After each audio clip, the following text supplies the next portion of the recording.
pada saat kita lagi naiknya bagus gitu ya, ternyata pandemi. Nah, kita sempat hampir mau menutup untuk beberapa bulan waktu itu. Cuma setelah kita diskusikan dengan pegawai, akhirnya saya tanya ke mereka, nih gimana mau buka atau tutup? Karena tempat-tempat lain itu rata-rata tutup. Di posisi waktu itu Maret 2020 ya, Maret-April 2020 lah, masih awal pandemi. Eh, Akhirnya kata pegawai saya, buka aja Pak. Loh, kenapa? Kasih saya alasan. Nah, mereka bilang,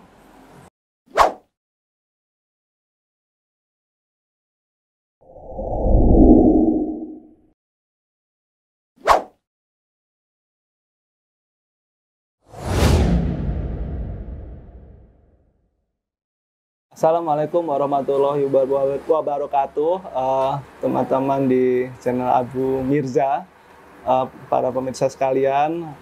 Nah, perkenalkan saya Tony. Saya domisilinya di Kota Kediri dan sekarang punya usaha Jum Thai Tea yang beralamat di Jalan Panglima Polim, Kota Kediri.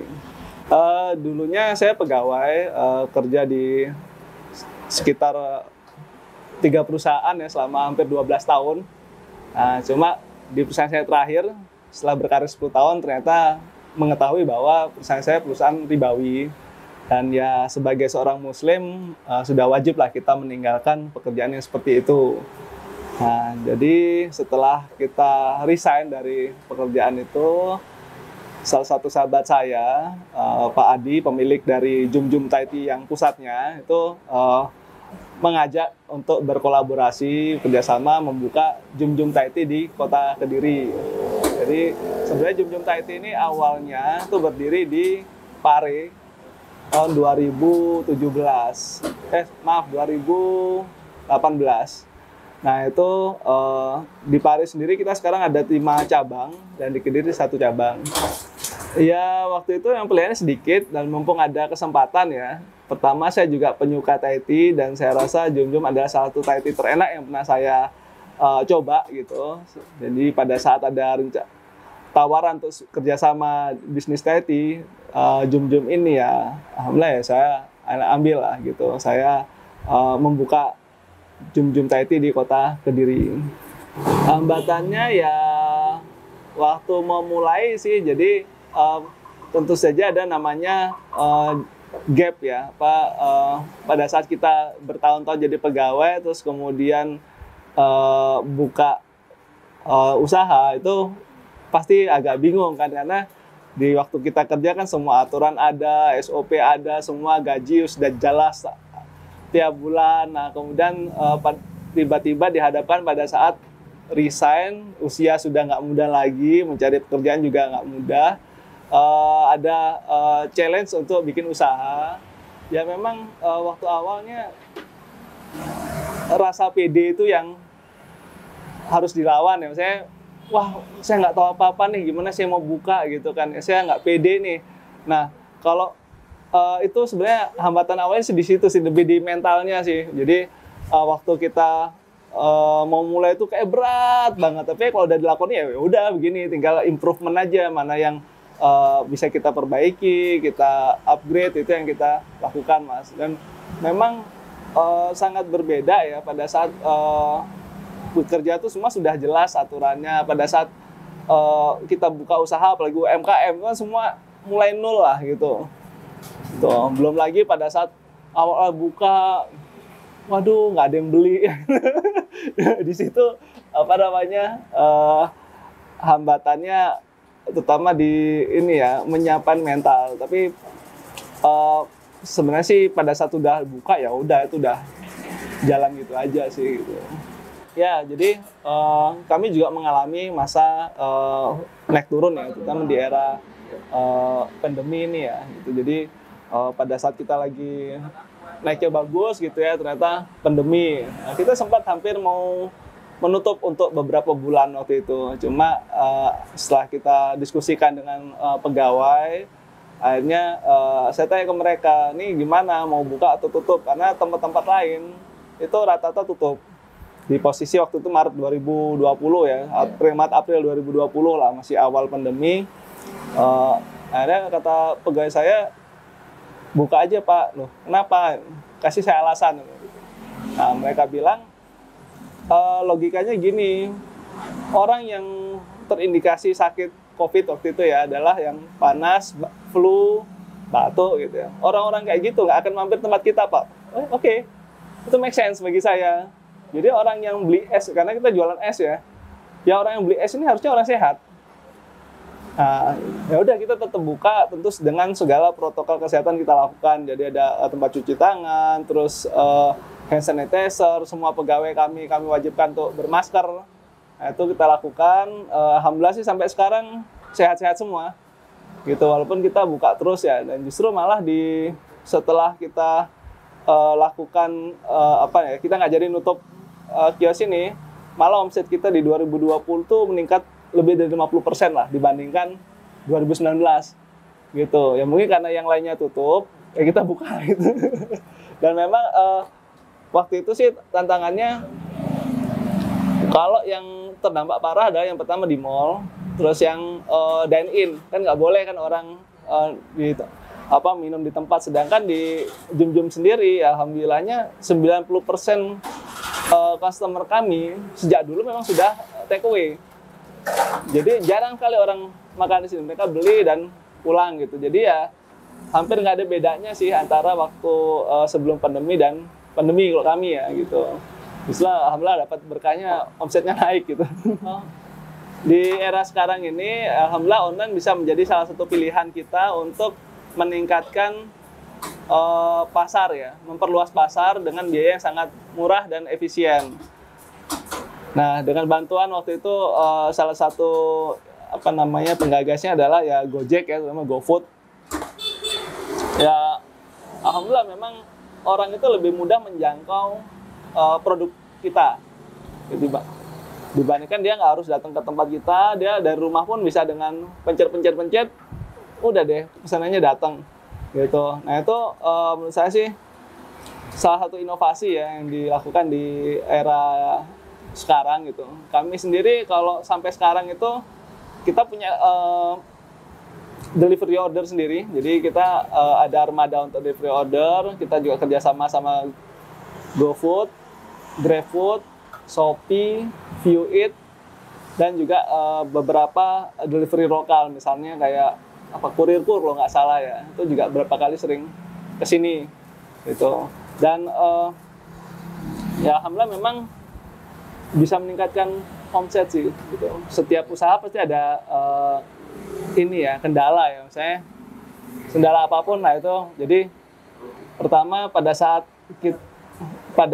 kita punya permasalahan di sales ya kita bisa ngiklan gitu. Nah, ini ada beberapa alternatif, apakah kita bisa pakai FB Ads, IG Ads atau paid promote, itu beberapa yang kami lakukan lah untuk supaya masyarakat itu tahu bahwa kita jualan loh di sini, gitu. Nah itu sudah kami lakukan dan sebenarnya kalau yang pemesanan via online seperti Gojek, Grab dan kawan-kawan itu juga bisa jadi salah satu ajang promosi. Nah cuma memang kita harus lebih lengkapi di gambar yang bagus, promo, terus strategi pricing yang tepat, itu bisa jadi salah satu solusi untuk strategi pemasaran yang harus dilakukan. Nah, kemudian pada saat yang lain ya kita harus lakukan misalnya memperbaiki kinerja dari perusahaan. Kalau di sini kami punya SOP yang baik gitu ya, checklist segala macam. Selalu standarisasinya sudah kita lakukan gitu. Dan juga untuk teman-teman online, driver online itu kami perlakukan seperti halnya mitra. Jadi bukan sebagai orang nunggu driver online nggak boleh duduk loh. Di sini kita malah manjakan, Mas. Jadi kita malah punya program ya gratis minum untuk driver online. Itu air mineral ya. Itu kita selalu kasih gitu. Kalau misalnya ada, silakan aja mau bawa order apa tidak, kalau ke sini silakanlah minum. Dan karena ya bagi kami mereka sangat berarti lah, bagian dari armada kami untuk promosi. Dan juga kami pernah lakukan itu setiap driver itu boleh gratis 2 cup minuman untuk promosi. Karena ternyata walaupun mereka sering ke sini, mereka juga bingung, tanya rasanya enak apa? Oh, ya sudah nih, bawa. Jadi kita bikinkan program driver online, silakan datang bawa, kita kasih gratis 2 cup. Ya silakan untuk keluarganya, kalau Mas mau pulang ya gitu, silakan bawa pulang. Nanti tolong stikernya Jum ditaruh di motornya atau di helm. Jadi kita bisa promosi juga. Dan kalau ada yang nanya, oh ini di helmnya stiker apa atau di motor stiker, dia bisa jelasin bahwa rasanya begini loh gitu. Nah, itu kita lakukan. Dan pernah juga ada kayak gathering driver, kita juga pernah lakukan di Pare, kumpulin 1 hari itu. Nah ya sama tester produk kami gitu, bahwa ya kita anggap mereka sebagai duta Jum juga gitu. Jangan sampai nganterin aja tapi nggak pernah tahu rasanya gitu. Ya itulah yang inilah kami lakukan, Mas. Ya sukanya banyak, dukanya ada juga. Jadi kalau sukanya ya itu tadi, kita bisa ketemu banyak driver ya, kenal gitu kan. Terus omsetnya terbantu dengan adanya online. Nah, tapi dukanya ya kami pernah boncos gara-gara salah menghitung biaya iklan di salah satu perusahaan online ya. Jadi pada saat kita ikut promonya gitu, diskonnya kelihatan besar, padahal di margin kami nggak sebanyak itu. Jadi begitu penjualan, aduh kenapa jadi minus gitu? Karena cashback yang dipotongnya kan gede tuh.